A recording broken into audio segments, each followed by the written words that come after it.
জানতে চাই। 2024-25 অর্থ বছরের বাজেট পাশ হচ্ছে আজ। শুরু হয়েছে সমাপনী দিনের অধিবেশন। এই মুহূর্তে জাতীয় সংসদ অধিবেশনে আছেন সহকর্মী দেবরাজ দেব, যুক্ত হচ্ছে তার সাথে।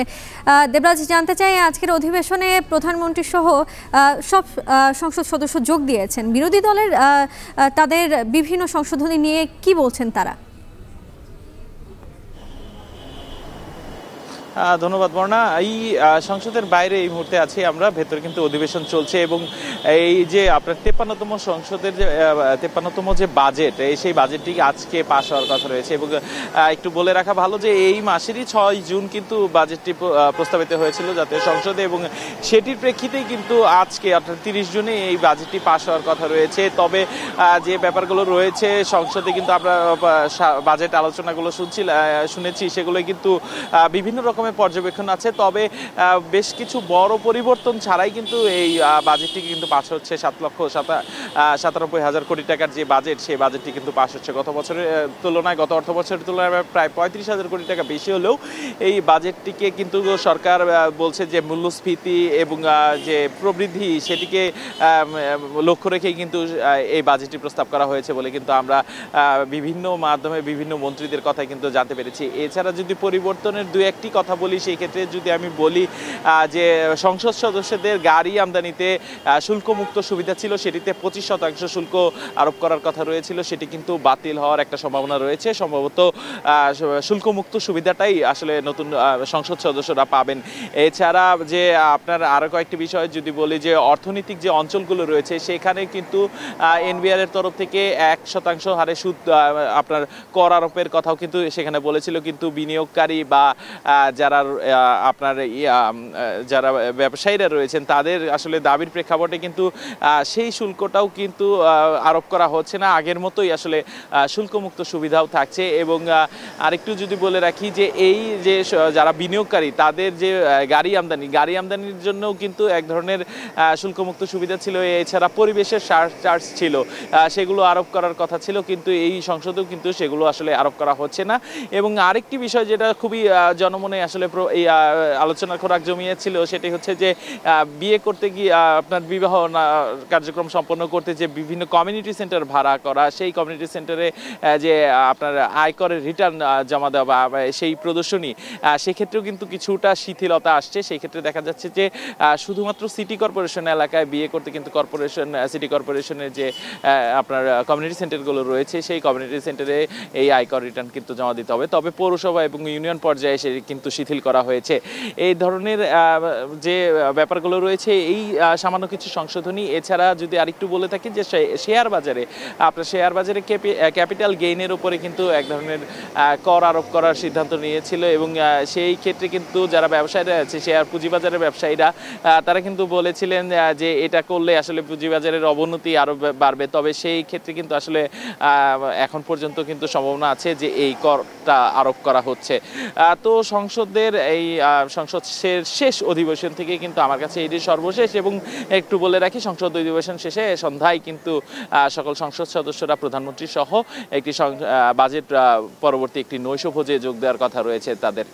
বর্ণা, ধন্যবাদ দেবরাজ দেব আমাদের সাথে যুক্ত হওয়ার জন্য। এবার আমাদের সাথে এই বিষয়ে আরও জানাতে যুক্ত হবেন সহকর্মী বেলায়েত হোসেন, যুক্ত করছি তাকে। বেলায়েত, জানতে চাই যে গতকাল তো 2020-এর অর্থ বিল পাশ হয়েছে এবং আজ পাশ হচ্ছে 2024-25 অর্থ বছরের বাজেট। এখন সংসদে আসলে কি কি বিষয় নিয়ে আলাপ হচ্ছে জানতে চাই। ধন্যবাদ বর্ণা। আপনি জানেন যে এই মাসের শুরুতে জাতীয় সংসদে বাজেট উপস্থাপনের পর গতকাল পর্যন্ত বাজেট নিয়ে নানা ধরনের আলোচনা হয়েছে। বাজেটের বিভিন্ন প্রস্তাবনা নিয়ে বিরোধিতা করেছেন, কেউ পক্ষে কথা বলেছেন। এই আলোচনাগুলোর পরে গতকালকে আমরা দেখেছি বাজেটে যে অর্থ বিল 2024 সেটা পাশ হয়েছে এবং গতকালকে সংসদ নেতা, বিরোধী দলীয় নেতা এবং অর্থমন্ত্রী তারা তাদের বক্তব্য দিয়ে দিয়েছেন। আজকে মূলত বাজেট নিয়ে যে আলোচনা হচ্ছে, আজকে মূলত বাজেটটি আসলে অনুমোদন হবে। এই বাজেট অনুমোদনের উপরে যে জিনিসটা একদম শুরু থেকে আজকে শুরু হবে সেটি হচ্ছে যে আসলে প্রত্যেকটি মন্ত্রণালয় এবং বিভাগ, বাংলাদেশের সরকারের যতগুলো মন্ত্রণালয় এবং বিভাগ আছে প্রত্যেকটি মন্ত্রণালয় বিভাগ তাদের পরিচালন এবং উন্নয়ন ব্যয় তারা স্ব বিভাগ এবং মন্ত্রণালয়ের পক্ষ থেকে মন্ত্রীরা উপস্থাপন করবেন এবং সেগুলো প্রত্যেকটি একটা একটা করে সেগুলো আজকে অনুমোদন দেওয়া হবে। একটু বলে রাখতে চাই যে আজকে শুরুটাই হবে, আমি যদি দেখতে পাচ্ছি যে সংসদ অধিবেশন চলছে, আর যদি আমি এখানে আমাদের যারা টেকনিক্যাল টিম আছে তাদেরকে বললাম যে আসলে গ্রাফিক্সটা উপস্থাপন করার জন্য, এখানে যেটি আমি দেখতে পাচ্ছি যে যেটি বলছিলাম যে মন্ত্রণালয় ও বিভাগ ভিত্তিক দাবি উপস্থাপন হবে এবং মোট দাবি 59টি দাবি রাখা হয়েছে। অর্থাৎ কোন মন্ত্রণালয়, আমি উদাহরণ হিসেবে বলতে পারি যে আইন মন্ত্রণালয় দিয়ে শুরু হবে, স্বাস্থ্য মন্ত্রণালয় দিয়ে শেষ হবে। আইন মন্ত্রণালয় তার মন্ত্রণালয় এবং তার বিভাগের জন্য কত টাকা পরিচালনা এবং উন্নয়নের জন্য লাগবে সেটি উপস্থাপন করবেন এবং তার উপরে সংসদ সদস্যদের মাঝে ভোট গ্রহণ অনুষ্ঠিত হবে। সংসদ সদস্যরা হানা ভোটে অংশগ্রহণ করে সেটি অনুমোদন দেওয়া হবে। আর এরপরে সংসদ সদস্যরা এটার উপরে ছাঁটাই প্রস্তাব নিয়ে আলোচনা করবেন। ছাঁটাই প্রস্তাবের আলোচনাটা একটু মজার আলোচনা, আমি একটু আপনাকে বলতে চাই যে যেই 59টি দাবি আজকে উপস্থাপন করা হবে, প্রত্যেকটি দাবির মধ্যেই কিন্তু ছাঁটাই প্রস্তাবের আলোচনায় অংশ নিয়ে আমরা যেটি দেখছি এখন পর্যন্ত প্রায় 20টি দাবি উপস্থাপন হয়ে গেছে। সংসদ অধিবেশন আরও কিছুক্ষণ চলবে, 59টি দাবি উপস্থাপন করা হবে। তো এই 20টি দাবির মধ্যে আমরা যে চিত্রটি দেখতে পাচ্ছি, যদি আইন মন্ত্রণালয়ের উদাহরণ দিয়ে আমরা বলি যে আইন মন্ত্রণালয়ে আইনমন্ত্রী তিনি তার মন্ত্রণালয় এবং আইন ও বিচার বিভাগের জন্য তিনি সব মিলিয়ে 2022 কোটি টাকা চেয়েছেন সংসদের কাছে। 2022 কোটি টাকা চাওয়ার পরে তার যে ছাঁটাই প্রস্তাব, সেখানে অন্যান্য 6 জন সংসদ সদস্য এই ছাঁটাই প্রস্তাবের উপর আলোচনা রেখেছেন। তারা বলেছেন যে এই 2022 কোটি টাকা হ্রাস করে 1 টাকা যেন তাকে বরাদ্দ দেওয়া হয়। তো তিনি মজা করেই বলেছেন যে এখন যে পরিমাণ মামলার জট, সব মিলিয়ে 42,000 মামলা বিচারাধীন রয়েছেন এবং আমাদের যে বিচার বিভাগে যে জনবল রয়েছে, এই জনবল দিয়ে এতগুলো মামলার জট নিরসন সম্ভব নয়, এটা খুবই অপ্রতুল। এই জন্য তিনি বলছেন যে বিচার বিভাগের সংখ্যা বাড়ানো হবে, আদালতের সংখ্যা বাড়ানো হবে, জনবলের সংখ্যা বাড়ানো হবে। সুতরাং 1 টাকা দিয়ে কোনোভাবেই তিনি এত সমস্যার সমাধান করতে পারবেন না, তার 2022 কোটি টাকা লাগবে। অর্থাৎ এটি বলা যায় যে প্রত্যেকটি মন্ত্রণালয় যে পরিমাণ টাকা চাচ্ছে, সেখানে যদি ছাঁটাই প্রস্তাবে 1 টাকা করে দেওয়া হয় তাহলে আসলে পুরো বাজেটের আকার কিন্তু 59 টাকা হয়ে যাবে। 59 টাকা দিয়ে তো আসলে এই পুরো দেশটাকে আসলে পরিচালনা করা বা উন্নয়ন ব্যয় নির্বাহ করা সম্ভব না।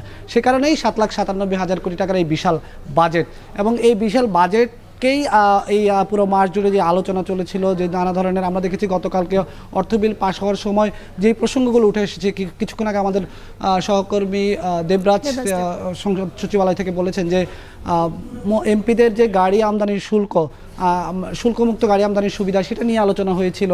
কালো টাকা সাদা করার বিষয় নিয়ে আলোচনা হয়েছে। এই সবগুলো আলোচনাকে নিয়ে খুব বড় কোনো সংশোধনী আসলে এই বাজেটে নেই, যে পুরো মাস জুড়ে কিছু কিছু ছোট ছোট সংশোধনী এসেছে, সেই সংশোধনীগুলো নিয়েই কিন্তু আজকে বাজেট অনুমোদন হয়ে যাচ্ছে। তো আজকে আমরা অপেক্ষা করছি যে এখন পর্যন্ত যেহেতু যেটি বললাম যে হয়তো 21 থেকে 22টি দাবি এর মধ্যে উপস্থাপন হয়েছে, আরও 30টি দাবি উপস্থাপন হবে, সব মিলে 59টি দাবি উপস্থাপনের পরই আজকে বাজেট অধিবেশনের আনুষ্ঠানিকতা শেষ হবে।